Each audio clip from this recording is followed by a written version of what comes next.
నమస్కారం ఘంటారావానికి స్వాగతం. ముందుగా ప్రధాన అంశాలు. అమరావతి చట్టబద్ధత బిల్ ఆమోదించిన లోక్సభ, రేపు రాజ్యసభ ముందుకు రానున్న బిల్.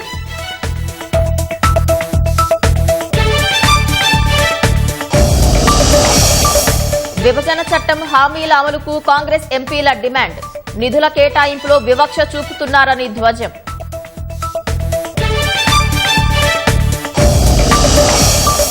రేపటి నుంచి సమీకృత ఇంటిగ్రేటెడ్ భూభారతి పోర్టల్ అమలు, ప్రయోగాత్మకంగా 5 మండలాల్లో సేవలు.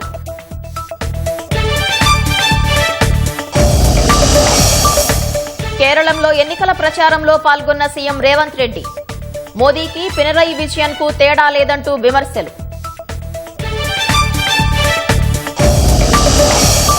అసోంలో అధికారంలోకి వస్తే ఉమ్మడి పౌరస్మృతి అమలు చేస్తామన్న మోదీ, కాంగ్రెస్ అధికారంలోకి వస్తే వలసదారులకు రక్షణ కల్పిస్తుందని విమర్శ. హైదరాబాద్ లో భారీగా కుళ్లిన మాంసం పట్టివేత, 10 టన్నుల మేక, గొర్రెల మాంసం స్వాధీనం.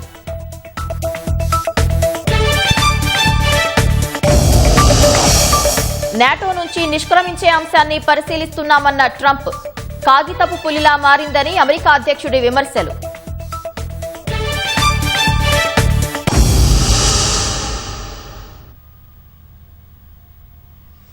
ఆంధ్రప్రదేశ్ చరిత్రలో సరికొత్త శకానికి పునాది పడింది. రాజధానిగా అమరావతి చట్టబద్దత దిశగా తొలి ఘట్టం విజయవంతంగా పూర్తయింది. అమరావతి చట్టబద్దత బిల్కు లోక్సభ ఆమోదం తెలిపింది. కేంద్ర మంత్రి నిత్యానందరాయ్ బిల్ ప్రవేశపెట్టగా వైసీపీ మినహా అన్ని పార్టీల ఎంపీలు ముక్తకంఠంతో మద్దతు ప్రకటించారు. అమరావతికి చట్టబద్దత దిశగా కీలక ముందడుగు పడింది. ఆంధ్రప్రదేశ్కు ఏకైక శాశ్వత రాజధానిగా అమరావతికి చట్టబద్దత కల్పించారన్న బిల్లుకు లోక్సభ ఆమోదం తెలిపింది. 2024 జూన్ 2 నుంచి ఆంధ్రప్రదేశ్ శాశ్వత రాజధానిగా అమరావతిని ప్రకటిస్తూ విభజన చట్టం 2014లోని సెక్షన్ 5(2)కు సవరణ చేస్తూ రూపొందించిన బిల్లును కేంద్ర హోంశాఖ సహాయ మంత్రి నిత్యానందరాయ్ లోక్సభలో ప్రవేశపెట్టారు. బిల్లుపై లోక్సభలో దాదాపు 2 గంటలు చర్చ సాగింది. చర్చను ప్రారంభించిన కాంగ్రెస్ ఎంపీ మాణికం ఠాగూర్ అమరావతి చట్టబద్దతకు మద్దతిస్తున్నట్లు ప్రకటించారు. We support this bill and affirms Amravati as the capital of Andhra Pradesh. But we will not remain silent on injustice to Andhra Pradesh. Our demands remain: 1. Full funding of Amravati as national project. 2. Implementation of Section 94 in letter and spirit. 3. Immediate grant of special status, category status to Andhra Pradesh. 4. Industrial incentives and industrial investments. ఆంధ్రుల కళల రాజధానిగా అమరావతి ఏర్పాటైందని కేంద్ర మంత్రి పెమ్మసాని చంద్రశేఖర్ అన్నారు. వికేంద్రీకరణ పేరుతో జగన్ 3 ప్రాంతాల మధ్య చిచ్చు పెట్టారని ఆరోపించారు. రాజధాని మహిళా రైతుల కన్నీళ్లే ఈ చట్టానికి పునాదిగా మారాయని వివరించారు. ఒక రాష్ట్రం అభివృద్ధి చెందాలంటే రాజధాని అత్యంత కీలకమైన పాత్ర పోషిస్తుంది సార్. అదే ఆంధ్రప్రదేశ్కు మీ రాజధాని ఏది అంటే చెప్పుకోలి అవమానంతో గత ప్రభుత్వంలో ఆంధ్రలో ప్రజలు జీవించారు సార్. ఇప్పుడు నిర్మించబోయేటువంటి అమరావతి ఆంధ్రప్రదేశ్ ఆర్థిక వ్యవస్థకు ప్రధాన కేంద్రంగా రూపుదిద్దుకొని రాష్ట్ర అభివృద్ధికి ఒక గ్రోత్ ఇంజిన్ గా కూడా మారబోతోంది సార్. అమరావతి శాశ్వత రాజధానిగా ఉంటుందా అనేది ఉండేది సార్. అయితే ఈ చట్ట సవరణతో ఆ అనిశ్చితి తగ్గి అభివృద్ధి వేగం జరగబోతా ఉంది. అమరావతి చట్టబద్దత చట్టంతో ఎవరూ రాజధానిని ఇంచు కూడా కదల్చలేరని బీజేపీ ఎంపీ సీఎం రమేష్ కుండబద్దలు కొట్టారు. ఇప్పటి నుంచి పులివెందుల ఎమ్మెల్యే ఊసరవెల్లి రాజకీయాలు చేయలేరు, 3 ముక్కలాట ఆడలేరు. ఎక్కడైనా మహిళల్ని కించపరుస్తే ఆ ప్రభుత్వాలు గాని ఆ రాజులు కాని ఇంతవరకు చరిత్రలో బాగుపడింది లేదు సార్. మీరు ఒకవేళ సపోర్ట్ చేయకపోతే జగన్ మరియు వైఎస్ఆర్సీపీ అమరావతి ద్రోహిగా, ఆంధ్రప్రదేశ్ ద్రోహులుగా నిలిచిపోతారు. చరిత్రలో మళ్ళీ మీరు మిగలరు అని చెప్పి తెలియజేస్తున్నారు. రాజధాని విషయంలో మళ్లీ ఇలాంటి పరిస్థితులు తలెత్తకుండా ఉండేందుకు అమరావతికి చట్టబద్దత బిల్లు చట్టరూపం దాల్చాల్సిన అవసరం ఉందని బీజేపీ ఎంపీ పురంధేశ్వరి చెప్పారు.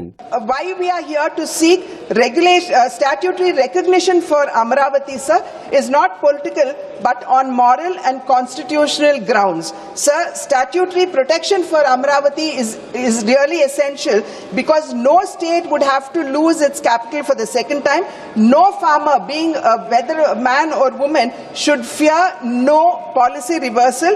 Investors need certainty and not shifting of capitals, and a reorganized state, sir, it deserves stability and experiment. ప్రజల పూర్తి మద్దతున్న అమరావతిని శాశ్వత రాజధానిగా కొనసాగించాలని జనసేన ఎంపీ వల్లభనేని బాలశౌరి కోరారు. ఆంధ్రప్రదేశ్ లో రాజధాని ఎక్కడా ఉండాలనేటువంటి విషయం మీద గత ప్రభుత్వం చేంజ్ చేసి చాలా ఇబ్బందులు కలిగజేసింది. వైసీపీ వాళ్ళు ఏదైతే వైజాగ్ అని చెప్పారో దాన్ని కాదు అని చెప్పి మా కూటమి తరఫున పోటీ చేసినటువంటి భరత్ గారు కూడా అక్కడ ఉన్నటువంటి ప్రజలు 5,04,000 మెజార్టీ ఇవ్వటం, అది పూర్తిగా అమరావతి రాజధాని అని చెప్పటం అనే దానికి ఒక నిదర్శనం అధ్యక్ష. ఎప్పుడు అమరావతి క్యాపిటల్ గా ఉంచాలని చెప్పేసి నేను కోరుకుంటా ఉన్నా మా పార్టీ తరఫున. అమరావతికి వ్యతిరేకం కాదంటూనే చట్టబద్దత బిల్లును వైసీపీ వ్యతిరేకించింది. బిల్లును వ్యతిరేకిస్తున్నామంటూ వైసీపీ ఎంపీలు లోక్సభ నుంచి వాకౌట్ చేశారు. This just putting the name and bringing it to parliament is of no use, sir. The farmers' interest to be protected, the amount what we require for Amaravati, the land what you are going to do, what is your plan with definite timelines. Why, sir, Congress party demands that give a specific date when you are going to hand over the plots to the farmers. When are you going to deliver the other benefits to the farmers? We want this incorporated in the bill. This bill in this present state is no use to the people of our state, because we oppose this bill in the present form, though we are not against Amaravati or any other part in the state. బిల్లుకు మద్దతిస్తున్నట్లు BJP, Congress, Telugu Desam, Janasena, Samajwadi, Uddhav Shiv Sena, Sharad Pawar NCP పార్టీల సభ్యులు ప్రకటించారు. చర్చ అనంతరం బిల్లును లోక్సభ ఆమోదించింది. బిల్లుకు లోక్సభ ఆమోదం తెలపడంపై కేంద్ర మంత్రి నిత్యానందరాయ్ సంతోషం వ్యక్తం చేశారు. అమరావతికి చట్టబద్దత బిల్ రేపు రాజ్యసభ ముందుకు రానుంది. లోక్సభలో ఆమోదం పొందిన అనంతరం ఈ బిల్లు రాజ్యసభకు వచ్చినట్లు సెక్రటరీ జనరల్ ప్రకటించారు. రేపు కేంద్ర మంత్రి నిత్యానందరాయ్ బిల్లు రాజ్యసభలో ప్రవేశపెట్టనున్నారు. మధ్యాహ్నం 1 గంట నుంచి మొదలు దాదాపు గంట సేపు బిల్పై చర్చ జరిగే అవకాశం ఉంది. రాజ్యసభ ఆమోదం తర్వాత బిల్కు కేంద్ర కేబినెట్ పోస్ట్ ఫ్యాక్టో రాటిఫికేషన్ చేయనుంది. తర్వాత బిల్లు రాష్ట్రపతి ఆమోదానికి పంపనుంది. రాష్ట్రపతి ఆమోదం అనంతరం గెజిట్ నోటిఫికేషన్ విడుదల కానుంది. అమరావతికి చట్టబద్దత కల్పించే బిల్కు లోక్సభ ఆమోదం తెలపడంపై కూటమి నేతలు హర్షం వ్యక్తం చేశారు. అమరావతిని రాజధానిగా గుర్తించడం ఏపీ భవిష్యత్తుకు, అభివృద్ధికి ఒక కీలక మైలురాయిగా బీజేపీ ఏపీ అధ్యక్షుడు మాధవ్ అభివర్ణించారు. బిల్లును లోక్సభలో ప్రవేశపెట్టి ఆమోదించడం కోట్లాది ప్రజలు గర్వించదగ్గ సందర్భమని మంత్రి నారా లోకేష్ చెప్పారు. అమరావతికి చట్టబద్దత కల్పించే బిల్ లోక్సభలో ఆమోదం పొందడం ఆంధ్రులకు దక్కిన గౌరవంగా భావిస్తున్నట్లు ఏపీ సీఎం చంద్రబాబు వ్యాఖ్యానించారు. వైసీపీ పాలనలో ఎదురైన చీకట్లు తొలగిపోయి అమరావతి భవిష్యత్తుపై ఉన్న సందిగ్ధతకు శాశ్వతంగా తెరపడిందన్నారు. ఇందుకు సహకరించిన ప్రధాని మోదీకి, హోంమంత్రి అమిత్ షాకు హృదయపూర్వక ధన్యవాదాలు తెలిపారు. ఈ రోజే ఒక చరిత్ర. పార్లమెంట్లో కేంద్ర ప్రభుత్వం బిల్లు ప్రవేశపెట్టారు. రేపు రాజ్యసభకు కూడా వస్తుంది. ఇంకా రాబోయే రోజుల్లో అమరావతిని ఇంచు కూడా కదిలించలేరు. అమరావతి ప్రజా రాజధాని, ఆంధ్రప్రదేశ్ రాష్ట్రానికి ఏకైక రాజధాని అదే అమరావతి. లోక్సభలో అమరావతి చట్టబద్దతకు మద్దతు తెలిపిన రాష్ట్ర కాంగ్రెస్ ఎంపీలు విభజన చట్టం కింద తెలంగాణకు ఇచ్చిన హామీలు అమలు చేయాలని కోరారు. రాష్ట్రాన్ని అభివృద్ది పథంలో తీసుకెళ్లేలా రాష్ట్రం నుంచి ఉన్న 2 కేంద్ర మంత్రులు సహకరించాలని కోరారు. ఎంపీల వ్యాఖ్యలపై స్పందించిన కిషన్ రెడ్డి రాష్ట్ర అభివృద్ది కుంగుబాటుకు కాంగ్రెసే కారణమంటూ విమర్శలు గుప్పించారు. విభజన చట్టంలో తెలంగాణకు ఇచ్చిన హామీలు అమలు చేయాలంటూ తెలంగాణ కాంగ్రెస్ ఎంపీలు లోక్సభలో గళం వినిపించారు. ఏపీకి నిధులిచ్చినా తాము అడ్డుపడబోమని, కానీ అదే స్థాయిలో తెలంగాణకు ఇవ్వాలంటూ అమరావతి రాజధాని చట్టబద్దత అంశంపై లోక్సభలో జరిగిన చర్చలో డిమాండ్ చేశారు. తెలంగాణకు ఇచ్చిన చాలా హామీలు అమలు కాలేదన్న రాష్ట్ర కాంగ్రెస్ ఎంపీలు నిధుల కేటాయింపు విషయంలో తెలంగాణపై తీవ్ర వివక్ష చూపిస్తున్నారని ఆరోపించారు. ఏపీ తరహాలోనే తెలంగాణకు అదనపు నిధులు ఇవ్వాలని డిమాండ్ చేశారు. We have no problem with our brothers and sisters in Andhra Pradesh getting additional funds in the budget, sir. But in the same line, Telangana also will request additional funds, sir, for regional ring road, at least 3 airports, sir. Moosi River project, sir. KTPS, sir. Sir, in the second amendment, 4 Gram Panchayats went into Andhra Pradesh, sir. They are neither here nor there, sir. This is in Bhadrachalam assembly segment, sir. I would request them to consider that these 4 Gram Panchayats be restored back to Telangana, sir. I request my Andhra Pradesh brothers and sisters not to consider this splitting of the state as a black day, sir, but a great day for the development of both the states, sir. ఏదైతే ఇప్పుడు Banakacherla project కడుతున్నారు sir, ఆ project కానీ వస్తే దాదాపు 200 TMCs తెలంగాణకి హక్కు ప్రకారం ఏదైతే నీళ్లు రావాల్సిందో అది డైవర్ట్ అయిపోతుంది సార్. ఎయిర్పోర్ట్స్ కూడా ఆంధ్రప్రదేశ్కి దాదాపు 7 నుంచి 9 ఎయిర్పోర్ట్లు ఉన్నాయి సార్. కానీ తెలంగాణలో కేవలం ఒక ఎయిర్పోర్ట్ ఉన్నది సార్. ఎందుకు తెలంగాణకి ఇట్లా అన్యాయం చేస్తున్నారు? రైల్వేస్ పాయింట్ ఆఫ్ వ్యూ ఆంధ్రప్రదేశ్కి కేటాయిస్తున్నారు సార్, కానీ మా తెలంగాణకి కేవలం 100 కోట్ల ప్రాజెక్టులు, చిన్న ప్రాజెక్టులు ఇస్తున్నారు సార్. కంప్లీట్లీ అన్యాయంగా ఫండ్ డిస్ట్రిబ్యూషన్ జరుగుతుంది సార్. దాదాపు 20,000 కోట్ల రూపాయల పవర్ బిల్లు ఇప్పటికి కూడా తెలంగాణకు బకాయిగా ఉన్నది సార్. అది ఇమ్మీడియట్ గా వారు రిలీజ్ చేయాలా? విభజన తర్వాత పోటీతత్వంతో 2 రాష్ట్రాలు అభివృద్ధి కావాల్సి ఉందని కేంద్ర మంత్రి కిషన్ రెడ్డి అన్నారు. 10 ఏళ్లు బీఆర్ఎస్ అధికారంలో ఉండి వరంగల్ ఎయిర్పోర్టుకు భూములు ఇవ్వలేదని ఆరోపించారు. తెలంగాణను వివక్షకు గురిచేసింది కాంగ్రెస్ పార్టీనేనని విమర్శించారు. దోచుకో దాచుకో అన్న నినాదంతో రాష్ట్రంలో పాలన సాగుతుందంటూ ధ్వజమెత్తారు. ఈ రోజు బిల్లు మాట్లాడుతూ కొంతమంది కాంగ్రెస్ పార్టీ సంబంధించినటువంటి సభ్యులు మాకు ఎయిర్పోర్ట్ లేదని చెప్తా ఉన్నారు. ఎవరి పాపం అని అడుగుతా ఉన్నాను.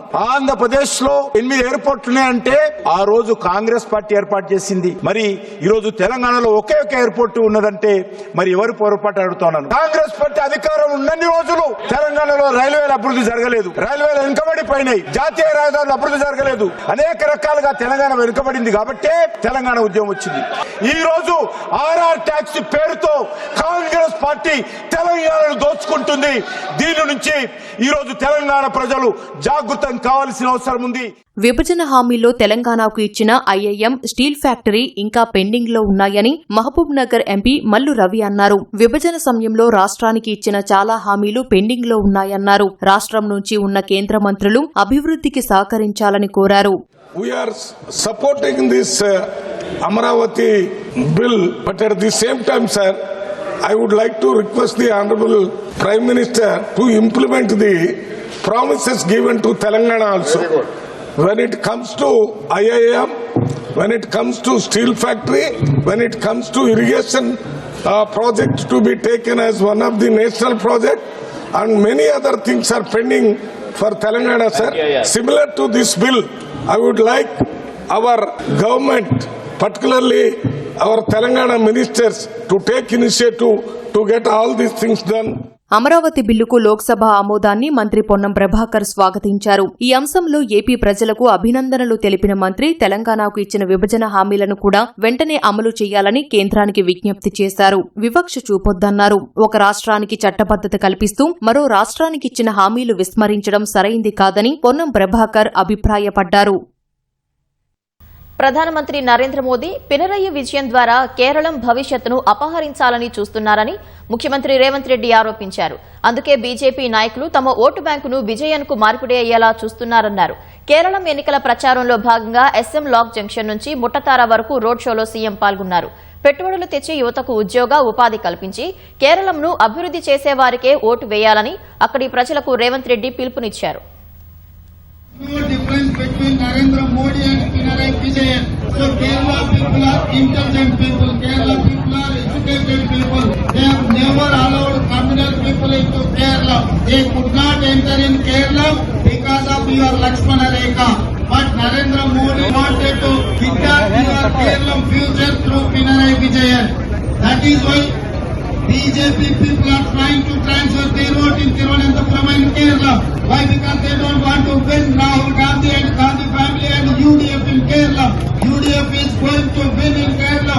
The government is going to implement welfare and guarantees, and the government is going to develop for Kerala youth. Now this is the time to take Kerala people have to decide to vote. Who is going to develop your state? Who is going to develop industries in Kerala? Who is going to get investments from other places to Kerala? Keralam ముఖ్యమంత్రి పినరయి విజయన్ ను అదానీతో పోల్చడం రేవంత్ రెడ్డికి సరికాదని CPI రాష్ట్ర కార్యదర్శి కూనంనేని సాంబశివరావు సూచించారు. సిద్ధాంతపర విభేదాలున్న బీజేపీతో Revanth Reddy fight చేయాలని కోరారు. ఒక్క రాష్ట్రంలో గెలిచేందుకు దేశవ్యాప్తంగా ఉన్న పొత్తును చెడగొట్టుకోవద్దని హెచ్చరించారు. చరిత్ర తెలియకుండానే అమిత్ షా పార్లమెంటు సాక్షిగా మావోయిజం, కమ్యూనిజంపై తప్పుడు ఆరోపణలు చేశారని మండిపడ్డారు. జస్టిస్ సుదర్శన్ రెడ్డి సల్వాజుడుంకు వ్యతిరేకంగా తీర్పు ఇవ్వటం వల్లే నక్సలైట్లు పెరిగిపోయారని ఆరోపించడం సరైంది కాదన్నారు. కమ్యూనిస్టులను, మావోయిస్టులను అణచటం బీజేపీ తరం కాదన్నారు. నియోజకవర్గాల పునర్వ్యవస్థీకరణతో దక్షిణాదికి తీవ్ర నష్టం వాటిల్లుతుందని ఆందోళన వ్యక్తం చేశారు.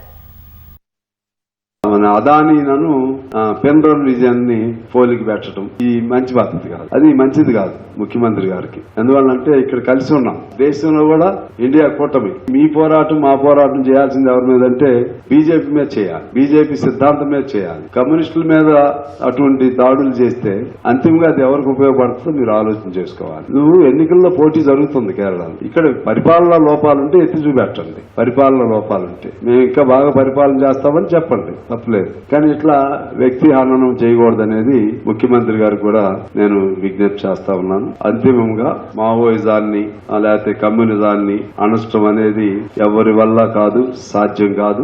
కమ్యూనిస్టులు అంటే నీకు ద్వేషం, మీ సిద్ధాంతానికి ద్వేషం. ఎందుకంటే పేదాల తరఫున మేముంటాం, మీరుండేది అదానీ అంబానీల తరఫున, మేముండేది రిక్షా తొక్కునేవాడి తరఫున, మేముండేది ఆటోలు నడుపుకునేవాడి తరఫున, మేముండేది పేద జర్నలిస్టుల తరఫున, మేముండేది పేద వ్యవసాయ కూలీల తరఫున, మీరు భూస్వాముల తరఫున ఉంటారు.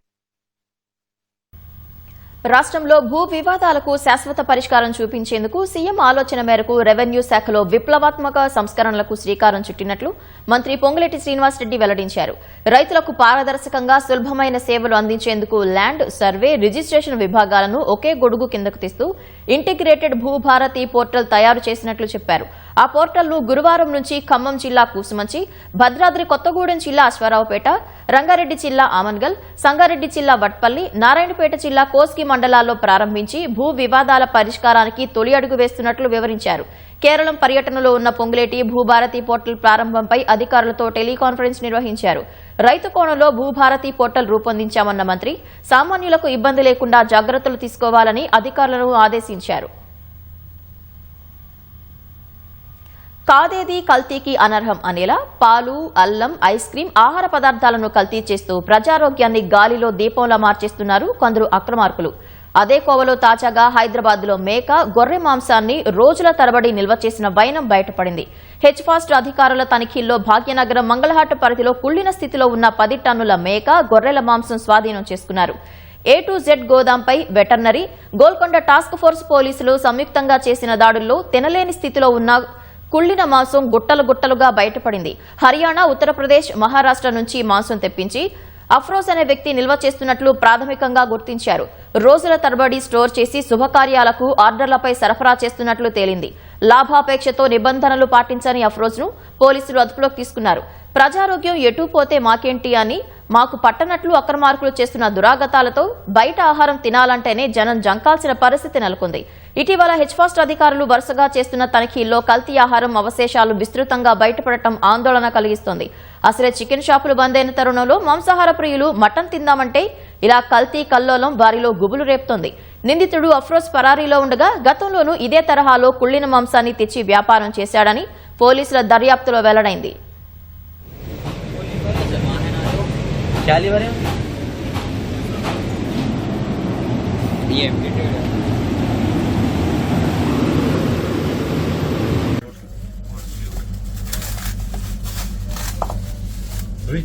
क्या यूज इसका क्या यूज है?